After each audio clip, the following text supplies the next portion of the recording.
بسم الله الرحمن الرحيم.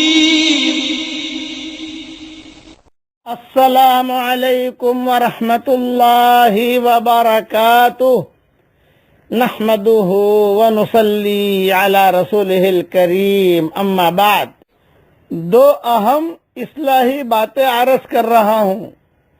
نمبر 1، عام طور سے لوگ یہ سوال کرتے ہیں کہ موبائل میں جو قرآن کی آیتیں ہوتی ہیں، دعائیں ہوتی ہیں، یا میسج کی شکل کے اندر حدیثیں آتی ہیں، صحیح حدیثیں ہوتی ہیں، تو کیا ہم اسے ڈیلیٹ کر سکتے ہیں یا نہیں کر سکتے؟ اس لیے کہ ہم نے یہ سنا ہے کہ قیامت کے قریب جو ہے قرآن کے حروف کو لوگ مٹائیں گے، تو کیا ہمیں وہ گناہ تو نہیں ہوگا؟ یہ سوال عام طور سے آتا ہے. اب جواب سن لیجئے. یہ جو موبائل میں قرآن کی آیتیں ہوتی ہیں، دعائیں ہوتی ہیں، ان کو ڈیلیٹ کرنے میں کوئی حرج نہیں ہے. موبائل سے ڈیلیٹ کرنے میں کوئی حرج نہیں ہے، لیکن اپنا دل اور اپنے دماغ سے اسے ڈیلیٹ مت کرنا. اس لیے کہ اگر اس کے اندر آپ بھرتے چلے جاؤ گے، میں بہت آسان مثال دیتا ہوں. بچوں کو جو قرآن پڑھاتے ہیں مدرسوں کے اندر، تو بورڈ کے اوپر جو لکھتے ہیں سورہ فاتحہ لکھی، بچوں کو پڑھا دیا اور بچوں نے یاد کر لیا، پھر اسے سورہ فاتحہ کو جو ہے مٹا دیا، پھر جو ہے دوسری آیت لکھی، پھر اسے مٹا دیا. اس لیے یہ تو چیز چلتی رہے گی، یہ مٹانے میں نہیں آتی یہ چیز. اور وہ جو ہے کہ قرآن قیامت کے قریب جو ہے اٹھائے جائیں گے حروف، یہ مخلوق نہیں اٹھائے گی، وہ تو اللہ اٹھائے گا. وہ تمہارا میرا کام نہیں ہے. یہ تو اپنے ذمہ کیوں لے لیا تم نے؟ یہ ہمارا تمہارا کام نہیں ہے کہ ہم حروف کو مٹائیں گے نا، وہ تو اللہ تعالیٰ اٹھائے گا. قرآن شریف کے حروف جو ہے وہ اس کا کام ہے. اس لیے ڈیلیٹ کرنے میں کوئی حرج نہیں ہے، اور زیادہ ادھر ادھر پوچھنا بھی نہیں چاہیے، ورنہ دماغ الجھے گا تمہارا. اس لیے علماء نے بتایا ہے، بس یہ ہے کہ اپنا دل و دماغ سے ڈیلیٹ نہ کرے آدمی. دل و دماغ میں تو ہمارا قرآن ہے الحمدللہ، ہمارے دل میں قرآن ہے، ہمارے سینے میں قرآن ہے، دماغوں میں حدیثیں ہیں وہ، لیکن یہ کہ اسے ڈیلیٹ کر سکتے ہیں، کوئی حرج نہیں ہے. ایک بات یہ ہو گئی. دوسرا، لوگ سوال کرتے ہیں کہ یہ جو رقیہ شرعیہ آیا ہے نیا، جس میں آیات توحید پڑھی گئی ہے، چونکہ اس کا رزلٹ الحمدللہ بہت اچھا ہے.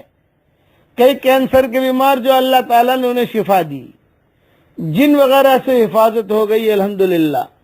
اب سوال یہ ہے کہ مولوی صاحب ہم تو روزانہ سنتے ہیں، لیکن ہمارے قریب میں کچھ لوگ ہیں جو بے ایمان ہیں، برادران وطن ہیں، کسی اور مذہب سے تعلق ہے ان کا، وہ بھی بیمار ہیں، کینسر کی بیماری ان کو بھی ہے.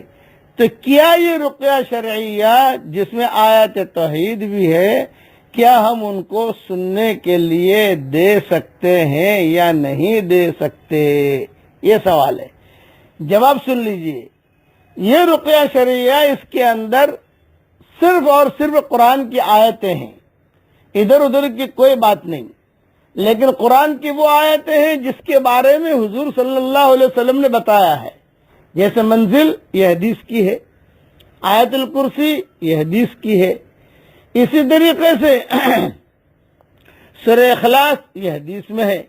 اور کچھ قرآن کی آیتیں وہ ہیں کہ جو حدیثوں میں تو نہیں آتی اس کی فضیلت، لیکن علماء نے لکھی ہے. جیسے سکینہ کی ساری آیتیں جمع کر دی ہم نے، شفا کی ساری آیتیں جمع کر دی، حفاظت کی ساری آیتیں جمع کر دی.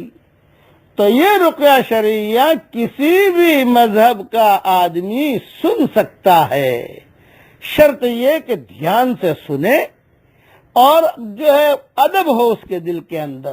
کہ کبھی دیکھو یہ اللہ کا کلام ہے، یہ اللہ کا کلام ہے، اللہ کی رسی ہے، اور یہ آسمانوں سے آیا ہے، دھیان سے سنو، تو اللہ کے ساتھ سے امید ہے کہ اس کو بھی بیماری سے نجات ملے گی، کینسر اس کا بھی ٹھیک ہو جائے گا انشاءاللہ، یا جو ڈائبٹیز کی بیماری ہوگی تو وہ بھی ٹھیک ہو جائے گی انشاءاللہ.